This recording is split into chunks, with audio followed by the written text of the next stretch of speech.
Hey folks, another vlog I'm doing, and I'm trying to just close up that whole chapter having to do with like relationships and that sort of deal because I finally settled things with the girlfriend, and you made it clear that I've essentially gotten over the stuff with the other girl, and I refocused myself on what really matters, my grades and my exams and such, and I took the exams, and I'm waiting for the results, and that'll determine how the first half of this semester turned out, and what I will have to do the second half in order to make sure that I pass all those classes, um, and preferably do better than just passing.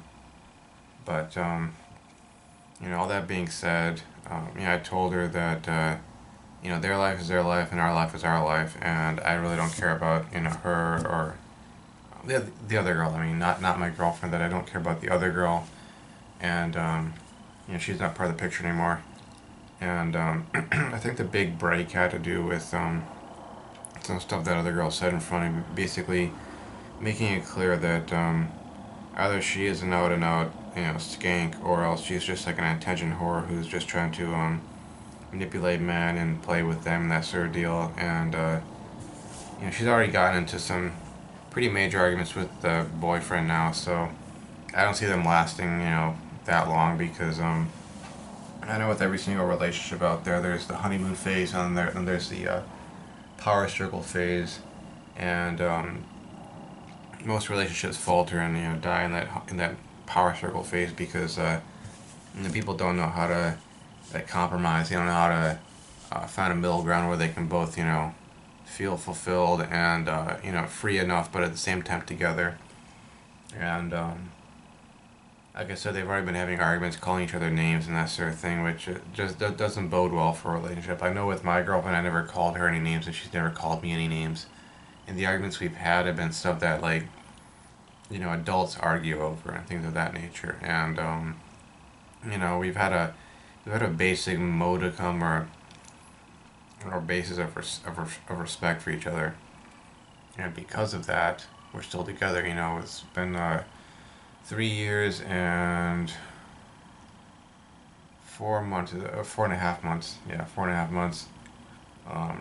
This month on the 30th will be our 3 years and 5 months anniversary. So we've been together that long for a reason, and the basis of it has been respect and an actual interest in each other beyond just beyond some short-term infatuation or a lust, and that being said, I'm pretty dang sure they're gonna break up, but it's really not my issue, my thing. And even if that were the case and she were to somehow, I don't know, do a complete 180 and flip around and try to come after me again, like I know I wouldn't be interested, because one of my main reasons for being so drawn to her was I thought she was quote unquote not like the other girls and that sort of thing, and um, you toss in the engineering thing, you toss in her looks, you toss in the fact that she was wearing the headscarf back then. It seemed like maybe she was a cut above the rest. But as it all is, as it all is, seems to be revealed to me, that's not the case, and that and having this conversation with my girlfriend, series of conversations actually, where like the first one where we nearly broke up for good, and then the subsequent ones where we worked through our issues once again. Um, every time we have one of these arguments, whatever the case may be, whatever we're arguing about, when things get resolved, we end up being way closer together afterwards, and that's definitely the case with us now, especially since I got over things, and made it clear that like she's the only one for me, and vice versa. That's what she made clear. So I feel like that chapter is closed. It's just the thing I'm concerned about now is what are the future effects of it gonna be, because obviously I was distracted to a significant extent from my classes. Um, I struggled to focus. I put in a lot more effort, and I was way more focused than I was last year. But still, there's that whole sort of the whole sort of fear that I didn't focus enough. Because I went to the exams and I took them. I know there were a couple things here and there that I didn't do right. Like I realized, like right after I walked out, right after I turned in the exam, and it was like it wasn't like I could take it back. Oh wait, no, hold on, let me change that. Like I couldn't at that point. So I'll have to live with the results. But it would be really really ironic and a messed up way if things just got that bad. But I'm trying not to give it that weight because that would be really like someone taking away my happiness if they caused me to fail out of school, because then I know in eventuality it would destroy the relationship for good between myself and this girl. And the reality is, like, my girlfriend, she she's the kind who she waited for me for 2 years to make it over to there to see her. She actually waited for me, and it was all on promises and, oh, I'm gonna do this, I'm gonna get to there, I'm gonna da da da da da. She did that. That's the kind of girl she is, and she waited another year for me to come back and see her again. Um, she stayed with me all this time, even though I haven't been able to get married to her yet. And to lose her, especially over some skank who, um,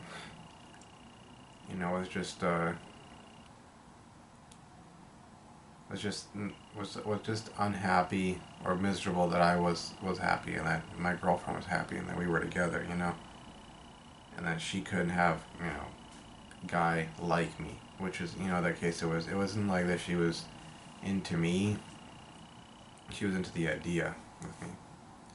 Like it was like I want a boyfriend who's like you but not you, you know. And since she couldn't have that, she had to try to destroy things. And I really hope that the distractions that I went through, these last few weeks, that it didn't permanently screw things up, because I really, really, really want things to work out between myself and my girlfriend. I could see us being a real power couple, and I would just plan someone to be happy to finally be married, be married to her. You know, I've gone through a lot to be with her and stay with her and vice versa, and it would really be a fairy tale. Like I could sit there and tell my kids, or our kids rather, that this is how we met, and this is a fairy tale, and, oh, I remember the first time I saw her, and I mean, it really was like that. It really was like that, one of those cases where 20 years in the future, you're there with your wife, and you're like sitting there with your kids and saying, yeah, I remember the first time I saw your mother. Like I actually saw her for the first time I actually saw her, and I'll never forget that, because I won't. It's one of those moments that'll be etched into my memory, and I really hope that I can make it such that it has like a happy ending to it. That that'll be that girl I saw when I went to Marrakesh, and the first time I saw her, that was my future wife. Not just some girlfriend I had in a failed relationship, and all the bittersweet memories and that sort of thing. So let's see. I do have a homework assignment due tomorrow, but I can check that if need be. Got the video quiz down. There's some like 5 sentence summary of an article I have to write for this class, even though it's like completely unrelated to chemical engineering, but the professor's making us read this thing and like write some stuff up for some odd reason. But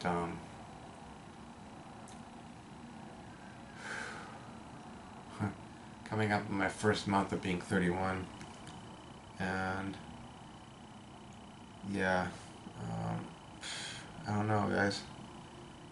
It's been a month of quote-unquote easy mode, and I think I'm on 6 days of hard mode, actually, because I'm counting from Monday. Counting from Monday wasn't the last time I looked at anything, and I've had temptations to look at stuff, especially since I found out about this porn star I used to watch, who um, I have a acquaintance slash friend who went to high school with her, and how on Facebook you have the suggested friends, the little button that It's like people you might know, either for the friend request slash people you might know, and it's like this girl came up on it, and I saw a little thumbnail of her profile photo. And I was like, I think I've seen her somewhere before. Um, Probably not in the, well, actually in the, you know, in a dirty context. So I've seen her someplace else. And so I went and looked at her Facebook profile, and looking through her photos, and it's just like, it's not like there's just one photo, and it's like, okay, someone who's masquerading as some Bollywood actress or something like that, or Hollywood actress or whatever. It's like legit, like photo after photo after photo after photo. And it's not dirty photos, just like photos of her, like selfies. I'm just like, I can't be that person. Come on. So I go ask the guy, and he's like, yeah, her. Yeah, I know her. Yeah, we went to high school together. She got a lot of flack for what she did. She did videos where she was wearing the headscarf. Okay, while she was having sex, in particular with non-Muslim men. And she got a lot of flack for that for obvious reasons. But he said, oh yeah, I told her, you do you, and that's why she moved from like up here in Northern California to Southern California to like get out from the network, people who all know her. It's just she can go someplace else where people don't know her. She can hide from all her disgusting garbage she did. Which, since it's hypocritical, for me to say that because I watched that stuff, but given that I'm on Nofap, I'm not watching it anymore. So, I've made that decision. And, it seems like today, like these days, the thing that divides guys from the good guys from the bad guys, and it's really low bar, is the fact that every guy out there has like seen pornography. The difference is whether or not you've seen it and you got to a point somewhere along there where you decide, I'm not going to do this anymore, versus I'm going to continue doing this. Because most guys continue doing that into their 30s, 40s, 50s even, and they don't have any problem with that. That's just part of who they are, and that's what they think that men are supposed to be like. And the women accept that as well. It's sort of an attention whore sense, I guess. And if you're one of those guys who decides not to go on that, then you're like the weirdo, you're the deviant, you're the degenerate, or the rebel, or whatever. And, I'm one of those guys that decide, somewhere along there, I'm either going to resist it or I'm just going to overcome it. And I know I resisted it for a long time. I went through that phase from like, I'd say 19 or 20 to like 27. I'm just trying to resist it, instead of just, completely giving it up and figuring out what I had to do. And now I'm in that sort of giving it up phase, where I'm, moving beyond that. But, so I found out about that, and that's one of the things I read that kind of triggered some urges in me, because it's like, and it was really weird and kind of creepy, because, whenever I would do PMO, it would kind of feel like I was, stepping outside of reality, because PMO is fantasy in many ways. So it was like I was stepping outside of reality, doing whatever I had to do to get rid of those urges, or those anxieties, those depression, the stress, all that kind of stuff. And then after I push it all away, okay, I come back to reality. When I come back to reality, I'm both literally and figuratively washing myself of all that, and then going back and pretending like everything's hunky-dory, And that was a moment where it's kind of like the fantasy and the reality kind of were like enmeshed for a moment, because it's like I actually know her, not like face to face, but like I know her real name. I have connections.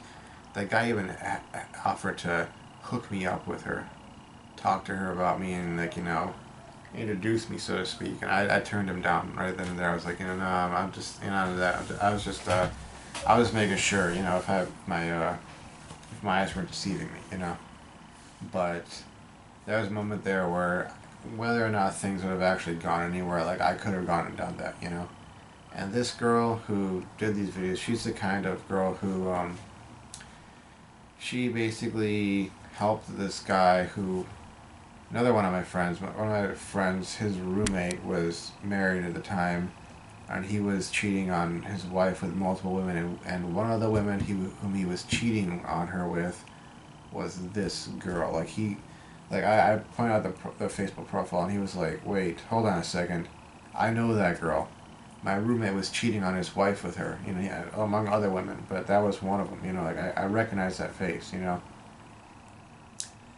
So in many ways, I mean, it would seem like, you know, in that moment I could have been getting something set up and going and hooking up with some, you know, Pakistani American girl, and it would have been kind of like that part of me that's addicted to PMO fulfilling its fantasy in real life, you know, and I said no to that, you know.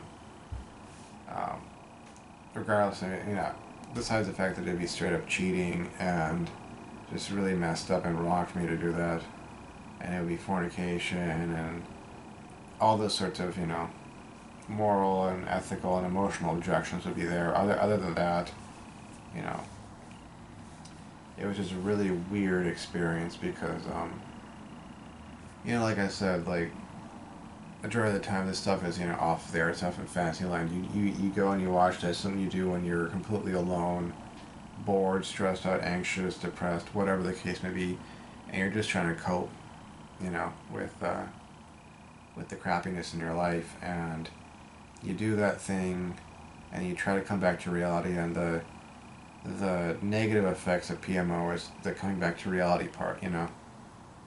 You've left the sources of your stress, anxiety, depression behind, and they're still there, and you come back, and they cause that crap for you, and you try to run away again. You have the withdrawals, you have dopamine withdrawals, you have the crash from the high, you have amplified anxiety, depression, and so on. Um, I'm sure there are even more physical effects, like effects on your heart health, you know, cardiovascular health, um, you know, all that kind of stuff you face. But dang, that was a really weird and honestly creepy moment. But at the same time, I have to admit that I was kind of aroused by it to a bit lately. Um, but then again, that there's that, like, that part of me, you know, that part of me that's addicted to PMO, that wanted the fantasy to be so real. That's the part that's getting aroused, you know. On top of just the plain old, you know, male biological imperative, you know, that if you can just get with this girl, get with that girl, etc., etc., etc., you know, then it's like your male biological imperative is being satisfied, even if in the long run, you know, it's going to end up screwing up your life or damaging your life. It's like the male biological imperative is there saying, you know, spread your seed, be fruitful and multiply, go have some fun, bro, you know. But I turned that down, and you know, the part of me that's the whole PMO addict is obviously like, dang it, man, why did you go? You know, but that part of me is becoming more and more weak once again, as I've not only given up the fapping once more, and I've gone through a month of, you know, of easy mode, but as I've gotten through what's coming up on being a week of being porn free and porn substitutes free, you know. So, you know, that part's becoming weaker and weaker, and I'm able to, like, tell that part to shut up more, you know, and get in line, and, you know, learn to live by the new rules, so to speak. So, oh yeah, and of course you probably noticed I shaved my head. I stopped cutting my hair, and, you know, thought I'd grow back my hair, but I think perhaps the issue is the shampoo. Not really certain, but the bald spot was kind of just spreading out, and it was just getting really obvious. And, you know, you get to a point where you're just like, you just choose to accept it. And I have shaved my head in the past, and it didn't really look all that bad. And I don't think it necessarily looks that bad as long as I get back to my cardio workout and I start doing calisthenics. I start, like, building muscle and that sort of thing. You know, if you're the fit guy who happens to be bald, you know, it's not a problem. But if you're, like, bald and out of shape, then it's like, okay, you know, it's not like you're even compensating, I guess you could say. But regardless of compensating or not, you know, I'm accepting it, and, you know, I don't think it necessarily looks that bad as long as I keep it, you know, well, cleaned up. Excuse me. You know, it looks clean. it looks you know, relatively nice, and you know, I'll be good with that. So anywho, power's running out and I'm gonna end the video now. Charge up and then probably upload it. So I'll see you folks around. Thanks for watching. Bye.